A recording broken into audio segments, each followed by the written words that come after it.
یہ ترانہ پیش کر رہے تھے جنہوں نے دلوں کو گرما دیا۔ بہت سارے طالب علموں نے ماشاءاللہ نے داد دی اور ان کی حوصلہ افزائی کی۔ بہت سارے ایسے بیٹھے ہیں جیسے اللہ معاف کرے، میں کیا کہوں۔ طلباء کا یہ پروگرام مکمل ہوا۔ اب میں شیوخ سے گزارش کرتا ہوں محترم شیخ الیاس عصری صاحب سے کہ وہ تشریف لائیں اور گفتگو فرمائیں، آزادی پاکستان پہ اظہار خیال فرمائیں۔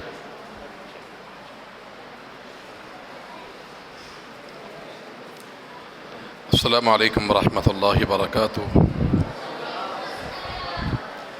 الحمد للہ والصلاة والسلام علی رسول اللہ وبعد۔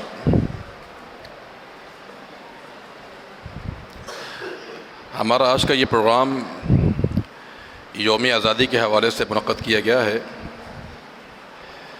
وطن سے پیار اور وطن سے محبت کرنا یہ ایک اسلامی تصور ہے۔ صحیح البخاری کی روایت ہے کہ جب نبی کریم صلی اللہ علیہ وسلم پر پہلی وحی غار حرا میں آئی تھی تو رسول اللہ صلی اللہ علیہ وسلم پریشان ہوئے اور سیدہ ختیجہ رضی اللہ تعالی عنہ آپ صلی اللہ علیہ وسلم کو ورقہ بن نوفل کے پاس لے کر گئی تھی۔ ورقہ بن نوفل نے کہا تھا کہ کاش میں اس وقت جوان ہوتا کہ جب آپ کو آپ کی قوم آپ کے علاقے سے نکال دے گی۔ تو اس موقع پہ آپ صلی اللہ علیہ وسلم نے فرمایا تھا کہ کیا مجھے میری قوم نکال دے گی؟ فرمایا کہ جس پر بھی یہ فرشتہ نازل ہوتا ہے اس کے ساتھ یہی سلوک کیا جاتا ہے۔ امام سہیلی رحمۃ اللہ علیہ اس حدیث کی شرح میں یہ فرماتے ہیں کہ آپ صلی اللہ علیہ وسلم کا یہ کہنا کہ کیا مجھے مکہ سے نکال دیا جائے گا، یہ آپ صلی اللہ علیہ وسلم کی مکہ سے محبت کی علامت ہے۔ سیدنا ابراہیم علیہ السلام نے اپنا وطن آباد کرنے کے لیے اپنی بیوی کو اپنے بیٹے کو وہاں آ کر آباد کیا تھا۔ حالانکہ وہ مکہ المکرمہ ان دنوں صحرا تھا، جنگل تھا، وہاں کوئی انسان چرند پرند موجود نہیں تھے، لیکن وطن سے محبت کہ اپنی اولاد کو اپنی بیوی بچوں کو وہاں پر آباد کیا۔ قرآن نے کہا ربنا انی اسکنت من ذریتی بواد غیر ذی زرع عند بیتک المحرم، اور صرف اپنی اولاد کو ہی وہاں آباد نہیں کیا بلکہ اپنے وطن سے محبت کی دلیل دیتے ہوئے دعا کی کہ رب اجعل ھذا البلد آمنا، کہ یا اللہ اس شہر کو امن والا بنا دے۔ تو وطن سے محبت یہ ایک اسلامی تصور ہے اور یہ محبت انسان کی فطرت میں رکھی گئی ہے۔ دیکھیں انسان تو انسان ہے، اپنے وطن سے یا اپنی وہ جگہ جہاں انسان رہتا ہے وہ پرندوں کو پیار بھی ہوتا ہے۔ یہ جو حیوانات ہیں، چرند پرند ہیں، اگر ان کا گھونسلہ توڑ دیا جائے تو یہ پرندے بھی حیران و پریشان ہوتے ہیں اور تکلیف کا اظہار کرتے ہیں۔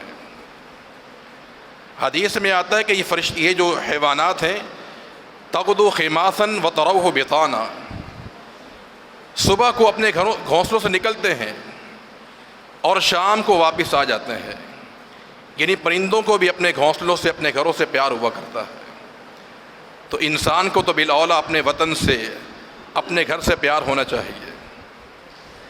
تو وطن سے محبت، اپنے علاقے سے محبت، یہ بعض انبیاء علیہ السلام کی بعثت کا مقصد بھی تھا۔ موسیٰ علیہ السلام کی جو بعثت ہوئی اس کی دو بڑی وجوہات تھی۔ ایک وجہ تو یہ تھی جو ہر نبی کی ہوتی ہے کہ وَلَقَدْ بَعَثْنَا فِي كُلِّ أُمَّةٍ رَسُولًا أَنِ اعْبُدُوا اللَّهَ وَاجْتَنِبُوا الطَّاغُوتَ، اور دوسری وجہ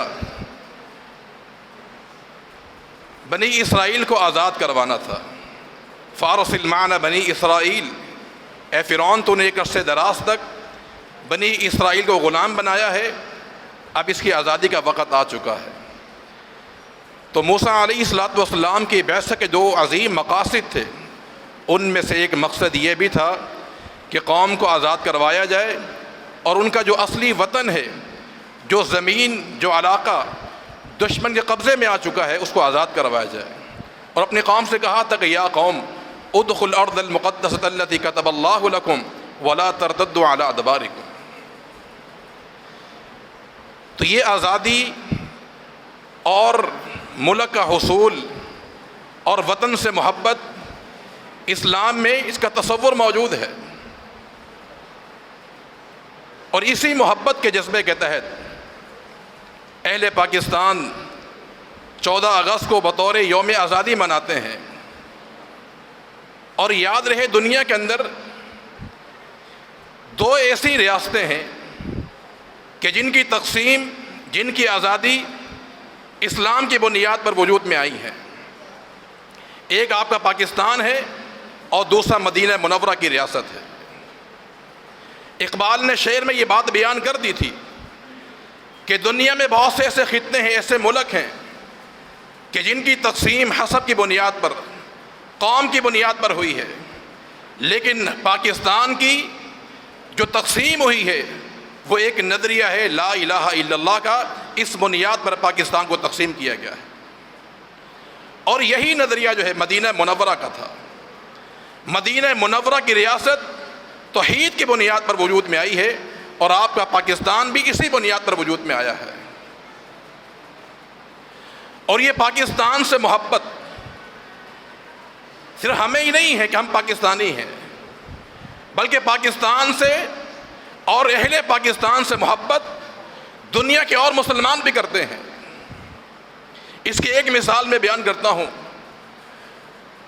شہید ملت علامہ احسان علی ظہیر شہید رحمۃ اللہ علیہ، وہ اپنی تقریر میں یہ واقعہ سناتے ہیں کہ میں بیت اللہ کا طواف کر رہا تھا کہ دوران طواف میں نے ایک فلسطینی کو دیکھا جس نے خانہ کعبہ غلاف کو پکڑا ہوا تھا اور ارض پاکستان کی سلامتی کی دعا کر رہا تھا۔ فرماتے جب میں طواف سے فارغ ہوا، اس سے میں نے ملاقات کی، اس سے میں نے پوچھا کہ تمہارا فلسطین بھی یہود کے شکنجے کے اندر ہے، وہاں بھی سلامتیت موجود نہیں ہے، لیکن تم نے بیت اللہ کے غلاف کو پکڑ کر اگر دعا کی ہے تو پاکستان کے لیے ایسا کیوں کیا آپ نے؟ اس نے جواب دیا تھا کہ اگر فلسطین ختم ہو جائے گا اسلام ختم نہیں ہوگا، اگر پاکستان ختم ہو جائے تو اسلام ختم ہو سکتا ہے۔ تو اس پاکستان سے، اس عظیم وطن سے، اس پاک سرزمین سے میرے بھائیوں اہل پاکستان کو بھی محبت ہے، اور جو دیگر مسلمان ہیں وہ بھی اس سے پیار کرتے ہیں۔ اور یہ پاکستان آپ کا کھڑکتا ہے دل یزداں میں کانٹے کی طرح میرے بھائی۔ جتنے بھی اسلام دشمن ہیں ان سب کی نگاہ اس پاکستان پر ہے۔ آئے دن وہ ایسے پروپیگنڈے کرتے ہیں کہ پاکستان سے اور اہل پاکستان کے دلوں سے جو دینی حمیت ہے، دینی غیرت ہے، اس کو ختم کر دیا جائے، اور یعنی کو، فحاشی کو، بے حجابی کو عام کر دیا جائے۔ اغیار کو یہ پاکستان برداشت نہیں ہوتا میرے بھائیوں۔ وجہ کیا ہے؟ اس کا نظریہ لا الہ الا اللہ۔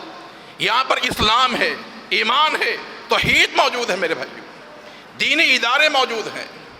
اہل پاکستان جیسے بھی کیوں نہ ہو، لیکن دینی حمیت میں، دینی غیرت میں، جہاد فی سبیل اللہ میں سب سے آگے ہوا کرتے ہیں۔ تو اس لیے یہ یوم آزادی، یہ 14 اگست میرے بھائیوں ہماری آزادی کا دن ہے۔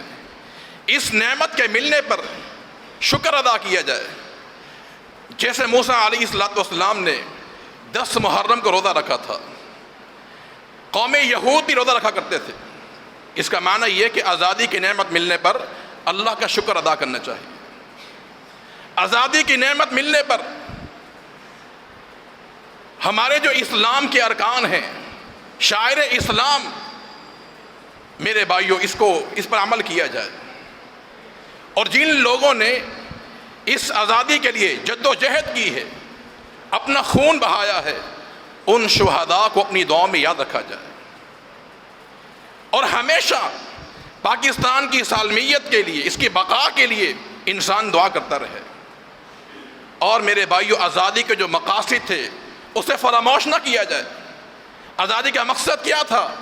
کہ ایک خطہ مسلمانوں کو ملے جس خطے کے اندر مسلمان آزاد ہو کر عبادات کر سکیں، دینی شعائر پر عمل کر سکیں، آزادی کے مقاصد کو فراموش نہ کیا جائے۔ اور جہالت کے نام پر جو ہمارے پاکستان میں لوگ مناتے ہیں میرے بھائیوں مختلف انداز کے ساتھ، اس سے بھی اپنے آپ کو بچا کے رکھا جائے۔ تو پاکستان کی سالمیت اس کے نظریے کے اندر میرے بھائیوں، نظریے کی بقا جو ہے یہ پاکستان کی بقا ہے۔ اللہ تعالیٰ ہمارے پاکستان کو اور جتنے بھی اسلامی گہوارے ہیں اللہ سب کو سلامت رکھے اور دین اسلام کو سربلندی عطا فرما دے۔ وآخر دعوانا الحمدللہ رب العالمین۔